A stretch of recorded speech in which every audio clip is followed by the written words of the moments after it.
गिबियावनो आङो दुलाराय बर' माहारिजों लोगोसे गासैबो हारि माहारिनिसिम मोनसे फोरमायथिहरनो सानदों जे 65थि बर' थुनलाइ आफादनि बोसोरारि जथुम्माया जिहेतु जोंनि टेंफाख्रि नोगोर बरलावगाव बिजनी नोगोरनि साहाथिं थानाय बे फैलाव फोथाराव जानो थांगासिनो दङ।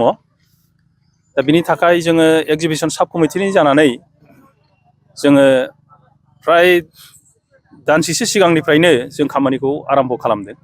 दिनै नोंथांमोना नुनो मोन्दों जोङो जोंनि मेइन गेटआ दा बानायगासिनो दङ।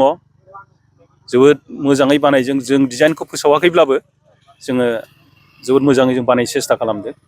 आरो लोगोसे बेवहाय बे एक्जिबिशननि सिङाव जोंनि बर' माहारिनि दानाय लुनाय सि जोम बेनि अनगायैबो जानाय लोंनाय आरो लोगोसे गुबुन गुबुन हारि माहारिफोरनि गाननाय जोमनायजों लोगोसेयै जोंहा बिजाब मेला थागोन, जानाय लोंनायनि मेला थागोन।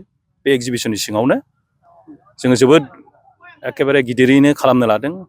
खमैबो जोंनि स्टल माने दखाना खमावबो 500निबो बांसिन जागोन। आरो बिनि सिङावनो आरो एक्सप' दंबावो, मोनसे गिदिर मोनसे एक्सप' दङ एक्जिबिशननि सिङावनो। जों आसा खालामदों जोंनि बे एक्जिबिशननि गेजेरजों जोंनि बर'फोरनि दिन्थिनो गोनां जोंनि बर'नि हारिमु राव थुनलाइ बेखौ जोङो एसेब्लाबो जोङो मोजोमसेब्लाबो जों गोसार होनाय बा फेहेरनायाव जों मदद होनो हागोन जों आसा खालामदों। आरो खामानियाथ' जोबोद मोजाङै सोलिदों। जोंना मावग्राफ्रा सान हर खामानि मावदों पेन्डेलनि खामानिखौ। जों आसा खालामदों माने थि समावनो जों खामानिखौ फोजोबनो हागोन। मथा मथि जों जानुवारिनि फार्स्ट उइक जानायाथ' फार्स्ट उइक सेकेन्ड उइक जाहैगोन, खिन्थु जानुवारिनि मथा-मथि 3-4 थारिखसोआवनो जोङो फोजोबनो सेस्था खालामगोन आरोखि खामानिखौ। दासिम मोनबेसेसो स्टलफोरा बुकिं जादों बुकिंआव दङ? दासिमथ' नै दहायसिमाव जोङो मोनबाय 430निबो बांसिन जाबाय। जोङो 500 जों टारगेट खालामदों, खिन्थु 500सिम जों होनो हानाय नङा।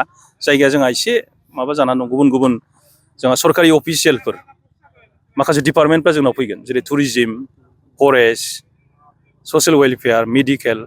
बिटिसिनि मोन 20-22थासो डिपार्टमेन्टफ्रा जोंनाव बेयाव एक्जिबिशनाव बाहागो लागोन। दा बेखौ नायोबा जों बारा आरो होनो हानाय नंला आरोखि। गंसे गंनै इन्टारेस्टेड जोंनि माहारिनि दखानफोरखौनो जों एसे जायगा दोनदों आरोखि। गुबुनफोरनो आरो जों होनो हानाय नंला।